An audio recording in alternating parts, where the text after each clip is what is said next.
How's it going, everybody? Wheat Penny Collector here. So this is a part two of when I searched my grandpa's coin collection for some hidden treasure. So if you didn't see part one, I will leave that video in the description so you can see it. Yeah, sorry I had to split a video into two parts. It ended up being like an 18-minute video, and YouTube's limit from the phone is only 15 minutes. So yeah, let's get to some searching. All right, so I have most of the box sorted out into little piles. I just left some of them in there because they're just wheat pennies and buffalo nickels, and I didn't really feel like pulling them out.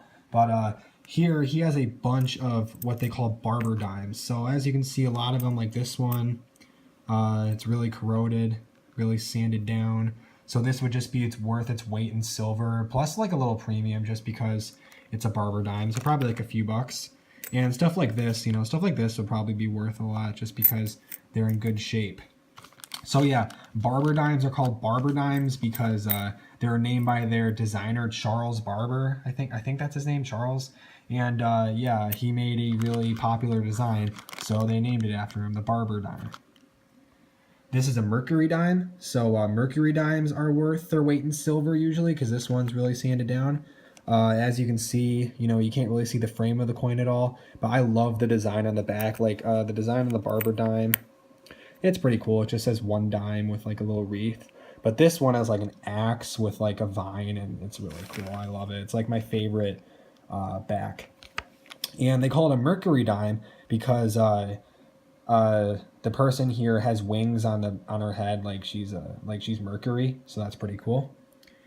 And these are just some silver Roosevelts. Like they used to be, all these coins used to be in this jar for probably like 20 or 30 years. And I think the chemicals in this jar just got to the coins and like corroded a lot of them.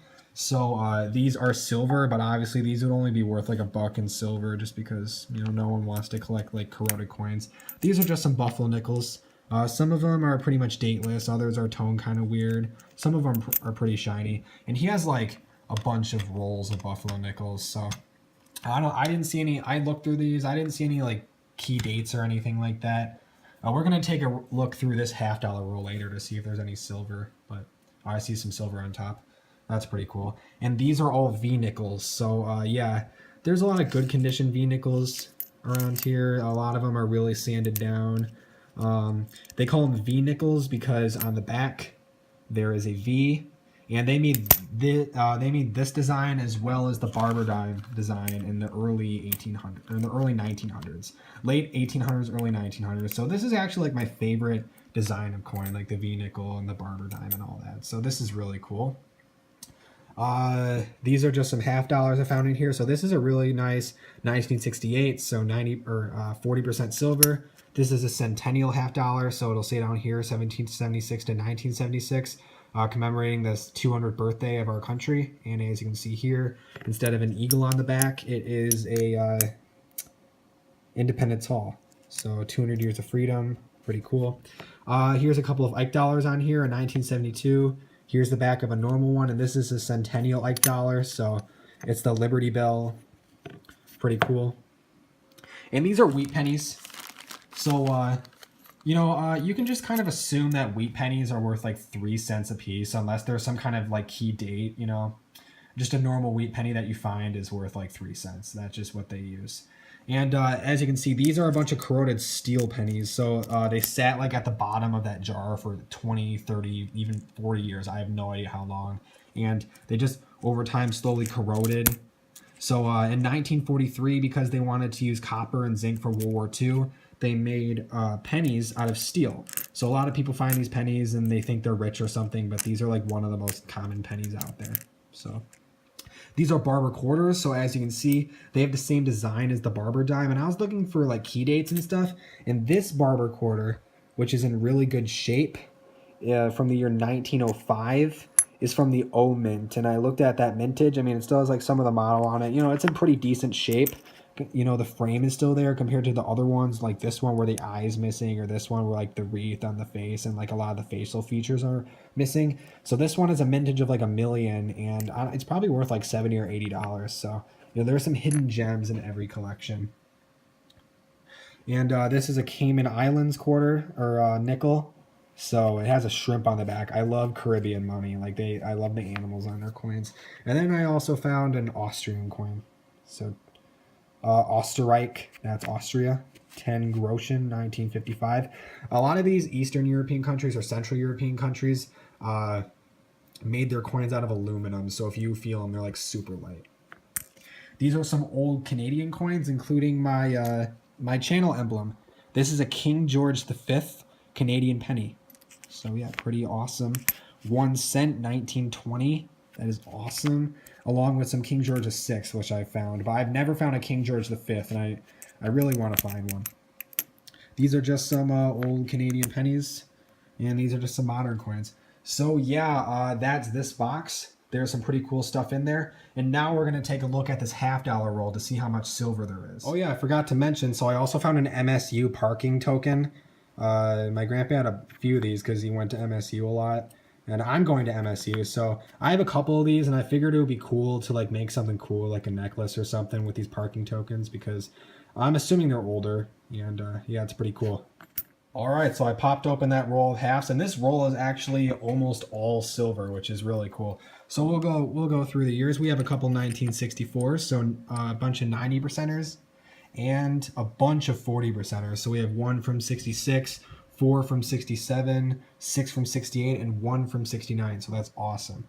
And then we just have some coins from 71, 72, and a centennial. So yeah, now I'm going to go through this last box, which also has some valuable coins that I sorted. And, you know, why don't I just show this $2 bill? $2 bills. This one's obviously not worth anything because it's beat up, but I love $2 bills. They're pretty cool. And while I'm on camera, I'll open up this little Britain's First Decimal Coins book. So I probably have to sort it a little bit, but yeah, I think this is an old penny under here. I don't know what this is actually. It says it's from 1969. I'm assuming it's like a quarter or something. Here's a 2 pence, 5 pence. So yeah, let me get this box open and show. Yeah, just I looked at this old English penny, and geez, it's really old. If the camera focuses, from 1907, and it's this guy on here. I think this is King George IV. So wow, this is really old. So yeah, let's just pop open this box real quick. All right, look at all that cool stuff. So let me sort it, and I'll be back to you. All right, guys. So this is the final treasure of my dad's collection.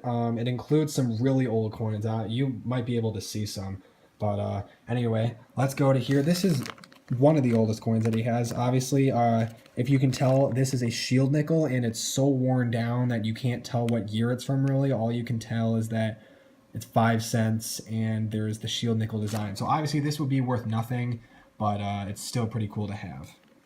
And these are some Indian head pennies. So the oldest one is from 1889. So this is awesome.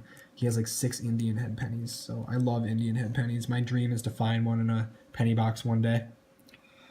These two are buffalo nickels, just your generic buffalo nickels. These are 6 more silver $50, so 2 67s, 2 68s, and 2 69s. These are all modern coins, so just a mix of centennials, regular 70s $50, a Susan B. Anthony dollar you can see there. And this is the oldest coin in his entire collection.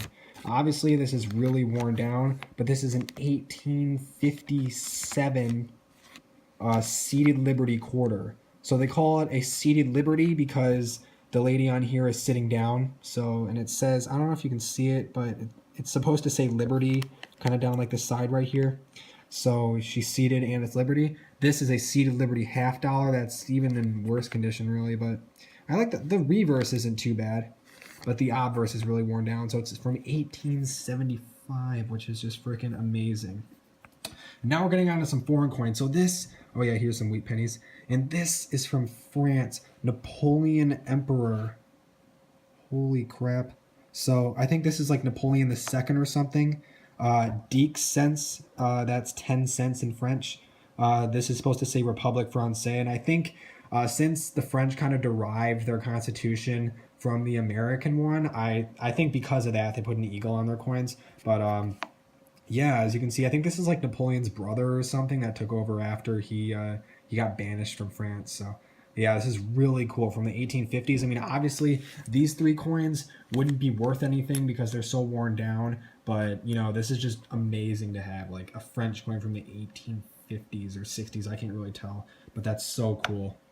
And this is more Austrian stuff. I don't know why he has so much Austrian stuff, but yeah, they're really light. They're aluminum, so I love Austria's like eagle emblem.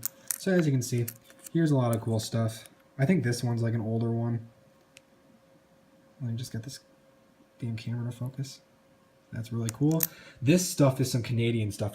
As you can see here, here's my channel emblem. Pretty awesome. So this is a quarter from 1912. This is a quarter from the 30s that's basically uncirculated, which is awesome. And this is a nickel with King George V on it, which is also uncirculated, or King George VI, one of the two. I forget which number that is. And these coins are like these wavy coins, and after doing some research, I figured out that they're from Egypt, I think. So, I think I have to double check that. Correct me if I'm wrong. But yeah, this is really cool. I love the wavy design. This is just an English sixpence. And these are from Iran. So, as you can see, here's the lion on the coin. Here's the random Arab writing. Pretty cool. Here are just some random or more Iranian coins. What's this one? I need to bring it. Oh, this is just a 1940s Austrian one. Well, that concludes my dad's collection. So it's not as valuable as I thought it was going to be, but it's really, really cool. So if you liked that cool video, leave a thumbs up, leave a like. And, you know, I tried branching out on my channel, you know, just into different topics such as, you know, history, politics, YouTube drama, all that stuff. And, you know, it was cool just trying to branch out and get a new audience, but the coin videos are always doing better. So, yeah, this channel is just going to stick to coins from now on, which is pretty cool. So, yeah, I'm planning on having a video for you guys in the next couple of days. So, yeah, again, if you liked it, leave a thumbs up, share in the interwebs, and subscribe. See you guys later.